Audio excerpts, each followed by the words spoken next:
right. Hebrews chapter 12. We're coming to an end, 2 chapters left. So we'll only be in Hebrews for another year or so. It's been a long road, but hopefully it's been worth it. Hopefully you're seeing some things, putting some things together that you haven't maybe seen before or haven't noticed before. Because there's a lot here in this book, and believe me, we could go much, much slower and much, much deeper. But we're looking at Hebrews the way I'm looking at Hebrews, and I really tend to go to the view that Hebrews started out as a sermon, and through inspiration it was recorded and written down. And when you think of sermons, when you think of crafting a sermon, a well-crafted sermon is always going to end with a call to action. Because that's the point. It's to get people to change, to get people to strengthen, encourage people, show them what could be. And so there's a crescendo that occurs, and it ends in this call to action, and that's what we're reaching right now. In what we find in chapters 12 and 13 here. And so in the last 2 chapters, the author is encouraging his audience to allow Jesus to perfect their faith, specifically by enduring suffering. And secondly, by walking in holiness. And that's where we're going. And we're going to get some very specific instructions in chapter 13 on what that's to look like. But before we get there, we are taken into this crescendo of encouragement that is going to start to really take all of these themes we've talked about in Hebrews and bring them together, tie them together.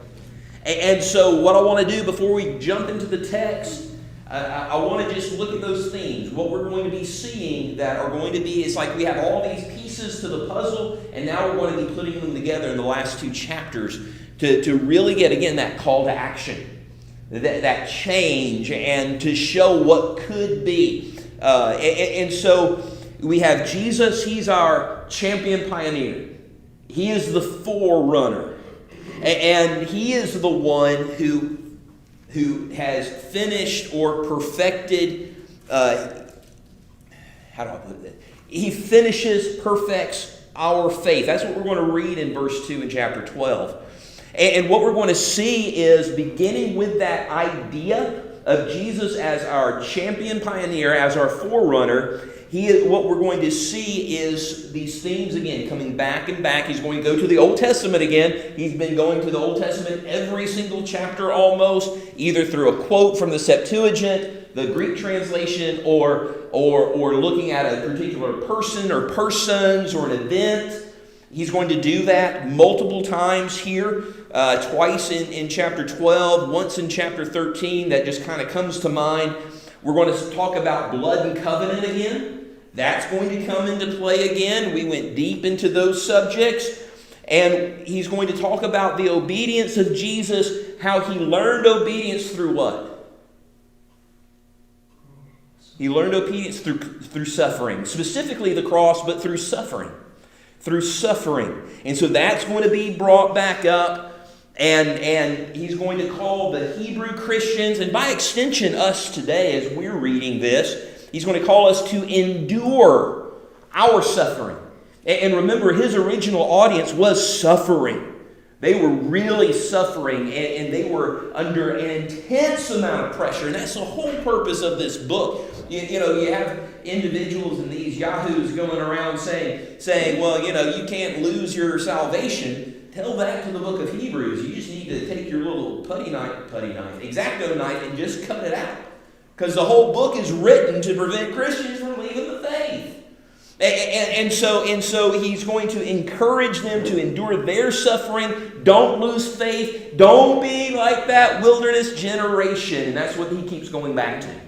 That wilderness generation who did not trust in God to keep his promises, but rather they wanted to go back to Egypt. We can't take the promised land. God said you can. But they didn't have the faith. They were too weak spiritually.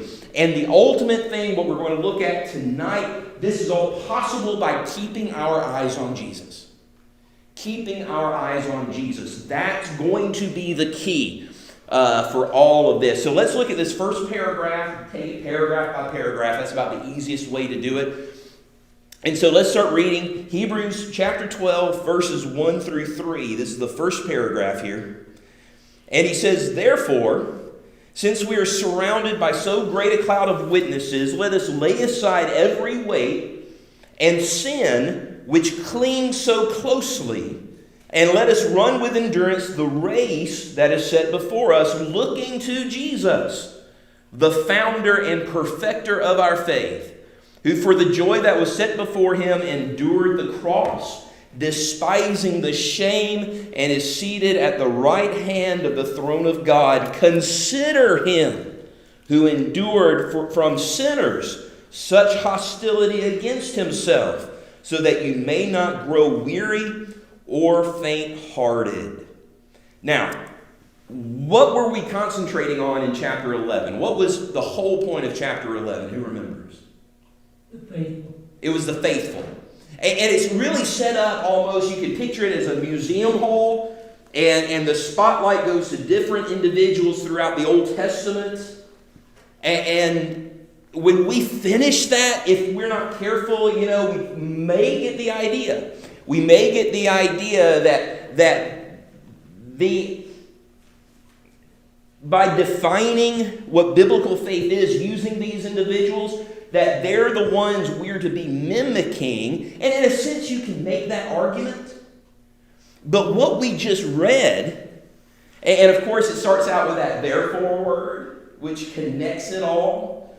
And what we just read may end up surprising us if we come out of chapter 11 with that focus. Well, I need to concentrate on Abraham if I'm going to stay faithful. Or I need to concentrate on Noah and if I'm going to stay faithful. Because here, he says, here's this great cloud of witnesses. We're surrounded by them. And the witnesses are the ones from the Old Testament we've been reading about in chapter 11. They did it. They were successful. And there are these witnesses that we're surrounded by. And then he says, let us run with endurance the race that is set before us, looking to whom? To Jesus. He didn't say, look at the witnesses. They did it. You can too. You can make that application. It's there. But the primary purpose, the primary idea he's getting around, you want to stay faithful and you want to endure and run this race, you look to whom? You look to Jesus. You look to Jesus. The New Testament has several different words for look or to see. And this particular one, I like to kind of explain it this way. Okay, it's after Sunday morning. Okay? Got 65 some people in here. I'm making my way to the back. I need to see Don. I need to talk to Donald. It's making me sound like I'm angry at Donald. I'm not. But I need to talk to Donald. It's urgent. And so I'm walking back to the back from the front. And I'm getting stopped over here. Shake hands. Hey, how you doing? Thank you. Good to see you. Over here. Hey, how you doing? And I'm still looking. There's Donald over there. Okay. Hey, how you doing? And finally make my way to the back, and there's Donald. Okay? All these distractions. And that is one way you kind of look and kind of focus on, but there's still, you're dealing with other things, almost like a multitasking kind of thing. That isn't the word to see here. This is a word that my focus is centered on. Donald's in my crosshairs. I am focused on Donald. Jack says, hey, Mike, how you doing? I don't hear him. I'm focused on Donald. Jason says something. I don't hear him. I'm focused on Donald. And I beeline it back. That's the word to see here. That's the word focused here. I am so focused, everything else becomes a blur, and I'm only looking to Jesus. That's the idea. The supreme Son of God is to remain our focus, is to remain our objective. And now he's doing this, he says this, in this picture of what is he talking about here? What kind of picture is he drawing? It's a race, right? We see that a lot in Scripture. The Christian life is a race. And Paul uses it multiple times. And so here is this life, and we're in a marathon. It's a marathon. A marathon is all about endurance, right? It's not a sprint. Sprint is about strength. You go as fast as you can. And every other marathon, you pace yourself. You pace yourself and you endure and you focus on your end goal. In this case, we're focusing on Jesus. And so here's this picture. We're on the track and we're running. And the stadium is filled with people cheering us on. And those people are the faithful who have gone on before. They're cheering us on. But we're not paying attention to them. We're running, focusing, our eyes fixed on Jesus. Now, again, this race metaphor used throughout Scripture. You can find it in 1 Corinthians 9. You can find it in Galatians 2, Philippians 2. And we're wanting to run the Christian race. That's how we call it, right? The Christian race, talking about our lives. We want to run it, and we want to run it well. Well, in order to run it well, the Hebrew writer says, we have to lay aside every weight and sin which clings so closely. So we have to set aside weight and sin. The word weight here, it refers to mass or heaviness. It can even refer to body fat. And so if we are running and we're runners, we don't want anything, especially if we're in a competitive race, we don't want anything holding us back, right? You don't get out on the Olympics and watch them do the track and field and they're holding barbells or grocery bags or anything. No. They're streamlined, right? And even for our body fat, they want to get their body fat as low as possible because, again, that kind of thing holds you back. And so he says, lay aside every weight, shed as much as possible from you, even to the point. And if you remember back in these Roman days, especially in the old days of the Olympics back then, they ran naked. And it was because their clothing, which today, we have all kinds of science involved in academic clothing, in athletic clothing to allow it to be streamlined and quick and everything. They didn't have that knowledge necessarily developed at this time, and so they would take it off so there was nothing holding them back. And in fact, the term lay aside actually means to unrobe. And it's a specific idea here. In Acts 7, where they took off their coats, it's this word here. They're disrobing their coats and giving them to Saul to kill Stephen. It's this word that's translated lay aside here. And so we do that, and we want to get every extra ounce off of us, the weight. But then he also says the sin. The sin. So we have two things we have to get rid of, right? You have the weight and the sin. The sin. And the idea in general is to get all the excess baggage that you have. Get it off of you. Get it off. But there's a reason why there's weight and sin. Because you have two categories of baggage being spoken of here. Because you see, there are certain things that are completely okay, that are completely all right in their own way, but they can hinder us in our race of faith. There are certain things we have to get rid of that inherently aren't sinful, but they hurt us spiritually. And we all tend to have something like this. Something that really becomes, that inherently isn't sinful, but for the individual, personally, there's something about it that either maybe takes your attention off of Jesus or diverts your attention elsewhere. itself, there's nothing wrong with it. But for some individuals, it can be a distraction. And the idea is you get rid of it. You get rid of it. It may not affect you, but it affects me, so I get rid of it. And so there's that aspect in the word wait. You want to get all hindrances aside. And at the same time, there are things that are absolutely wrong and sinful, and we've got to make sure they're gone as well. Because both of those things can weigh us down. Both of those things hurt our endurance. Both of those things, both categories of things, can hurt us in our race and slow us down and cause us to quit because of the extra weight they put on us.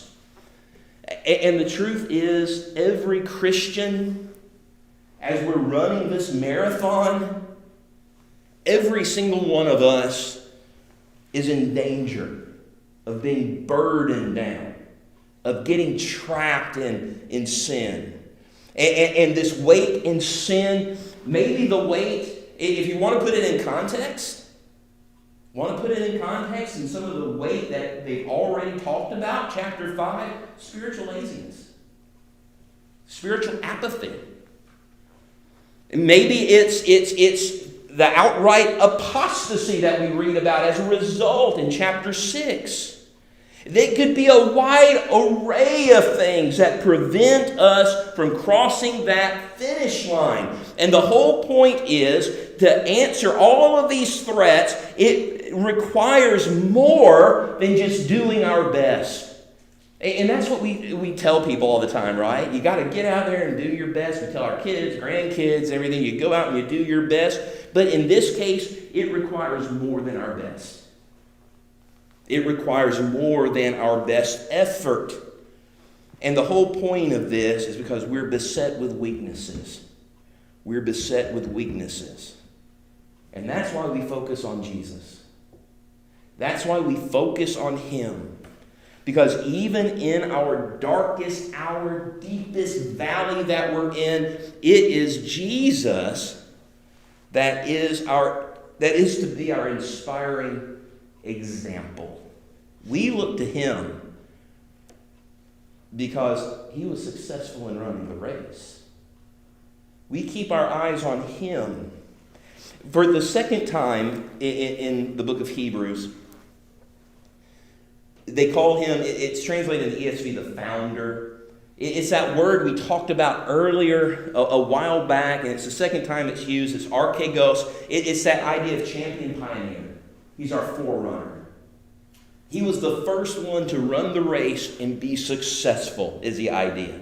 He's the first one to reach faith's end. And by reaching faith's end, crossing that finish line, he was able to realize all of those divine promises and also be exalted to the right hand of God in God's immediate presence. He's the first. All of the other faithful, chapter 11, verse 39, he just says it in the end of the last chapter. The rest of the faithful did not receive what was promised. Christ is the first one for whom faith became sight. And to this idea of pioneer, champion pioneer, that archegos, he adds the term perfecter. He's the founder, champion pioneer, and he is the perfecter, the completer. And so, to lead us to glory,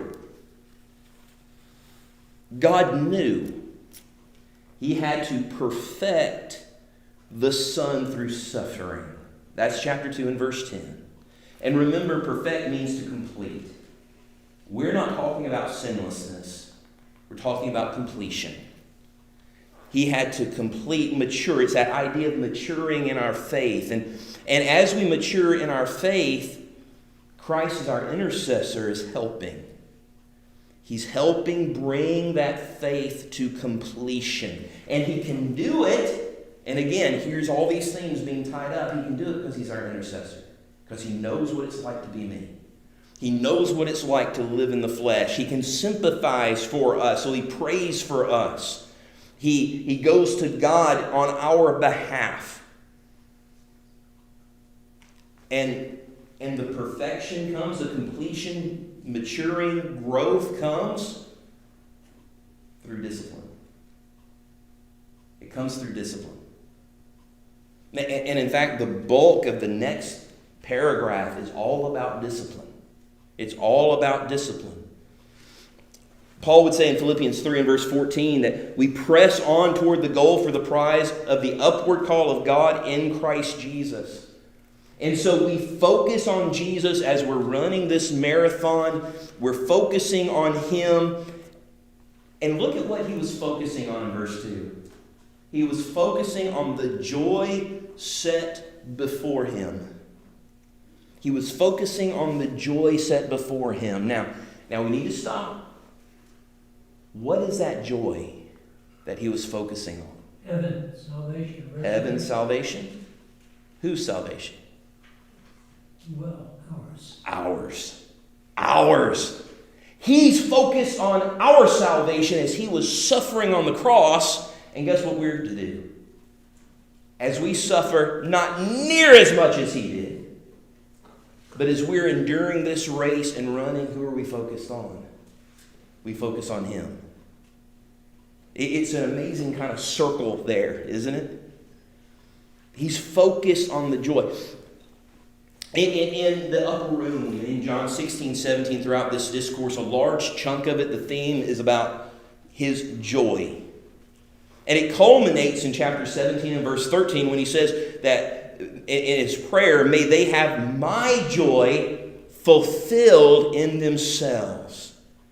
Jesus' joy, he endured. It wasn't any possessions that he was going to keep for himself. The joy that Jesus was seeking through his suffering was the joy of the experience he would have by becoming and serving as our high priest.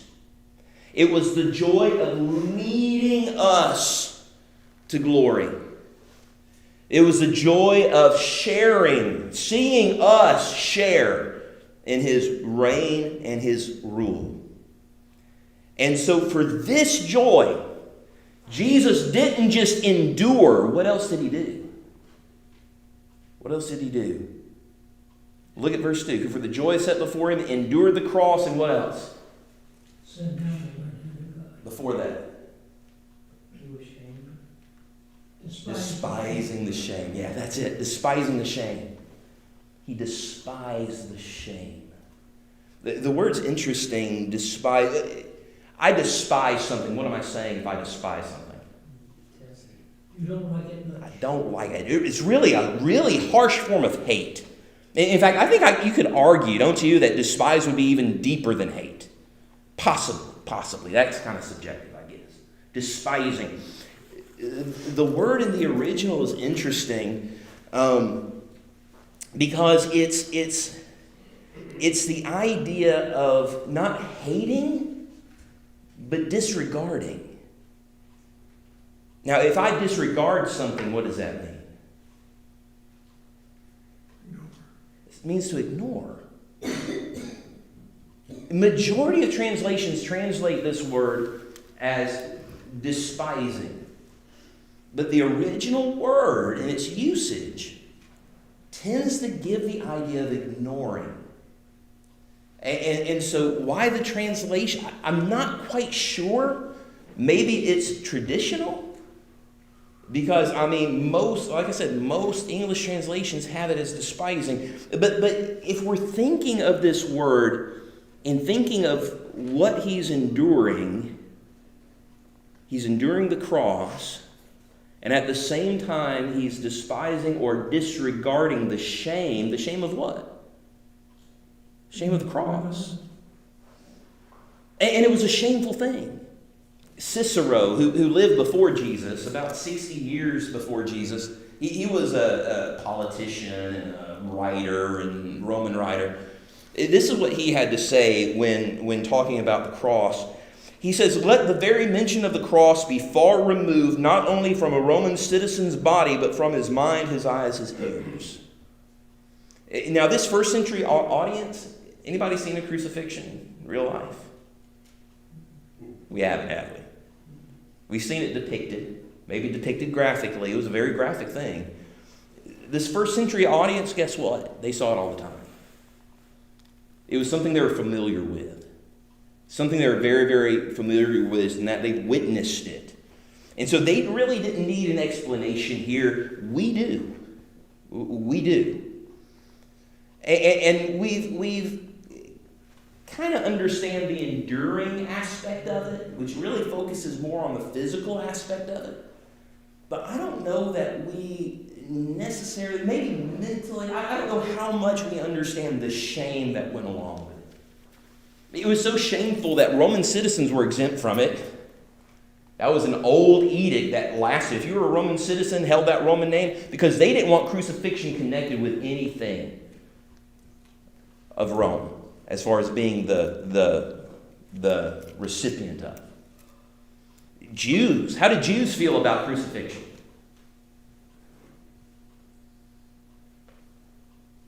Cursed is he who what? Hangs on a tree. Hangs on a tree. That would be included in this idea of crucifixion. They thought it was shameful. They thought when a person was crucified, you were cursed by God. Shameful way to die. In fact, it was reserved to the lowest of the low. It was an extreme punishment for an extreme crime. Usually, we would call it terrorism, but it was those who would steal the peace of Rome. They were considered thieves. They were stealing the peace. Terrorists. It was those living unfit lives. They looked at these individuals like they were subhuman.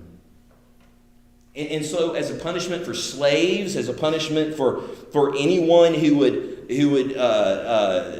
be like a very low degree of criminal involved in some kind of thing, this was considered a suitable means of execution because it really put them to shame as well. It was very, very painful, and it served as an extreme deterrent. And so it wouldn't be unusual to walk down the streets and see individuals hanging on a cross, dying in agony. And it was a deterrent. Now, this disgrace, that shame, Jesus disregarded the shame of the cross. He looked at it as something not worthy to even be taken into account when it was a question of his obedience to God's will. Now, the ancient world understood the pain of the cross, and I think we kind of understand it too. I think we study it enough, we look at some medical things sometimes, and we kind of get the pain of the cross. But I don't know that we completely understand the shame that went along with it. You see, the cross wasn't just a physical toll on Jesus. There was also a psychological one. Out of the 7 times he broke silence, what did he say that 4th time, that middle time? My God, what? Why hast thou forsaken me? Why have you forsaken me? That's emotional pain. Jack. Keep in mind, those hung on the cross were hung there naked. Mm-hmm. That's another shameful thing. That is. They took That his is. garments, gambled over them. He was hung naked, just like people were Mm-hmm. when they were crucified. So extra shame. Yeah, extra shame. And again, they were viewed as subhuman. Subhuman. So why not humiliate them to the nth degree? But Jesus disregarded the shame of the cross. You see it too, though, that Mm-hmm. they had the lowest of the lowest that are shaming God, shaming Christ. He'd be attacked by those that are, to me, that not worthy of anything, Yeah.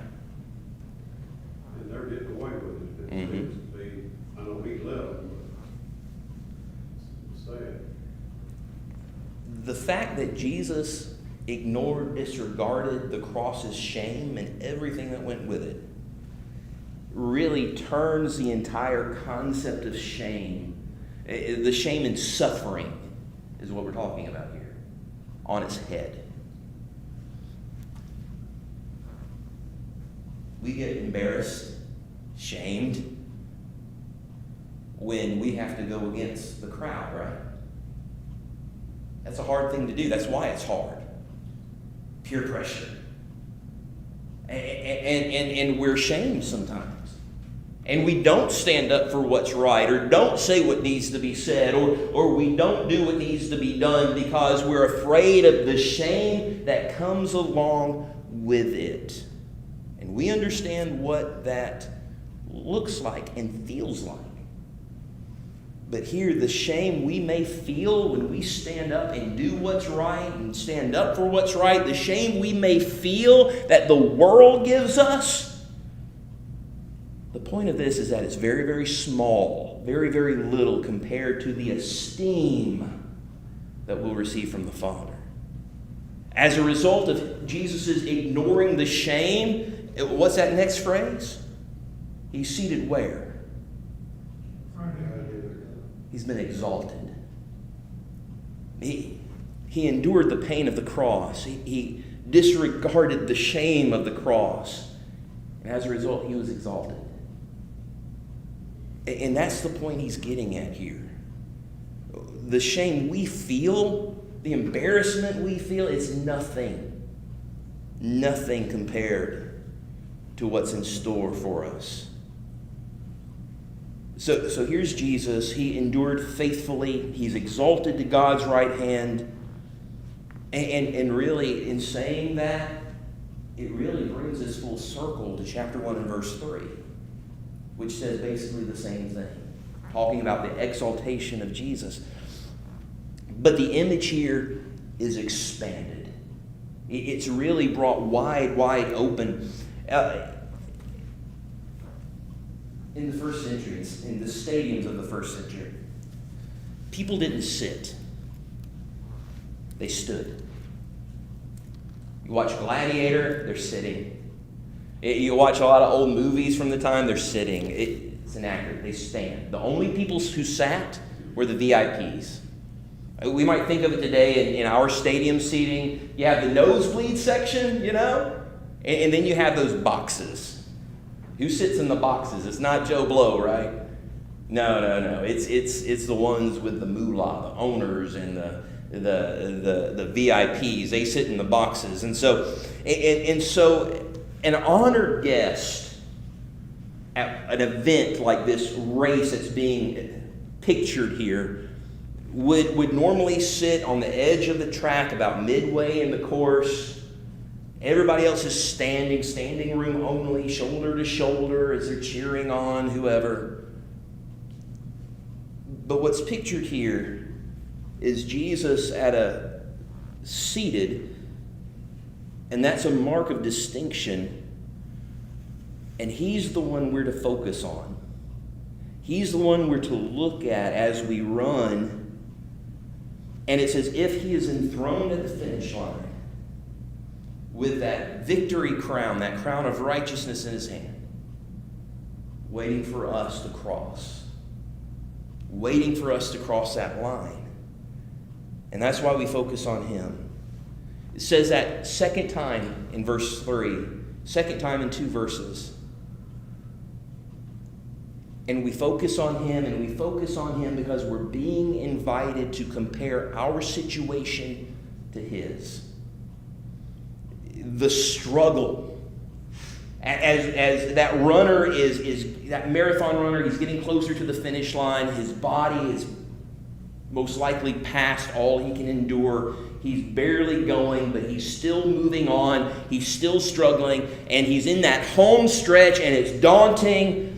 But you look up, and there's Jesus in his exalted place, and you remember the hostility that he experienced in the world, and you say, I can endure this. I can do this. I can finish. And so verse 3, we consider him. And we consider him so that we don't grow weary or faint-hearted. Grow weary or faint-hearted. Aristotle in his writings would use these words, both of these terms, to refer to runners as they collapse after they cross the finish line. Have you ever seen that? You know, they're running, maybe it's a sprint in the Olympics, and they run, they're 110%, and they hit that finish line, and finally they run for a while, and they may just fall. Collapse. They spent all of their energy out. And so that's these two words here. That's these two words. And the message is, don't give up too soon. Don't you grow weary and faint-hearted before you reach the finish line. Don't collapse before you reach the finish line. You endure to the end. And then comes the rest. Then comes our rest. But you make sure to get past. And you do that. You're able to do that. The Christian's able to do that if we will hold our original confidence. That's chapter 3 and verse 14. We hold our original confidence firm to the end. And we hold our confidence by keeping our eyes on Jesus. We got 4 minutes. Let's wrap it up here. What we're going, I'll give you a little bit of a preview of where we're going. Next week, we're going to look at this next paragraph, and we're going to concentrate on the idea of suffering. Because that's what we're enduring, right?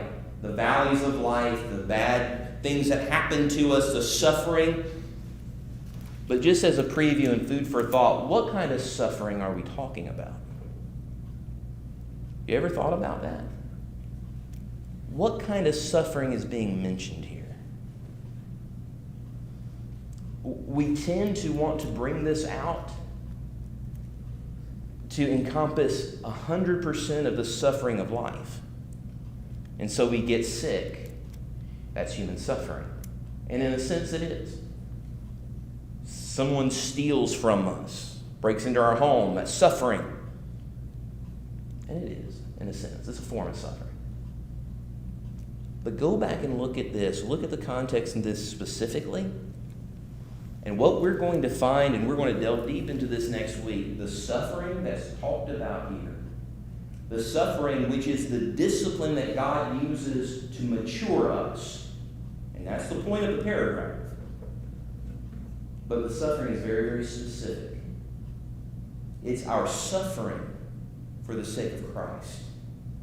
That's what it's talking about. It mirrors what he says in the Beatitudes. You remember Matthew chapter 5? Blessed are they who are what? Who are persecuted for what sake? Righteousness. Righteousness' sake. When people speak against you, for whose sake? For my sake, Jesus says. This is a very specific form. You see, we get into a danger of being just like Job's friends. We don't want to be. We'll never admit that we are, right? But we get to that same thing. Well, all this bad stuff's happening to me. God's just angry at me. He's disciplining me. This is what he's doing. He's disciplining me to make me better. No. This is suffering for righteousness' sake. This is getting blowback for doing the right thing, for standing up for what's right, for not moving away from the truth, for holding your ground spiritually. That's the suffering that is used as discipline for the Christian. And that's what we're going to look at next week. Okay, any questions or comments on any of this?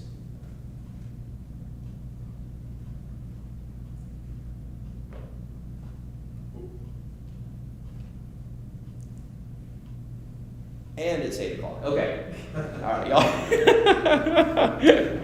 All right.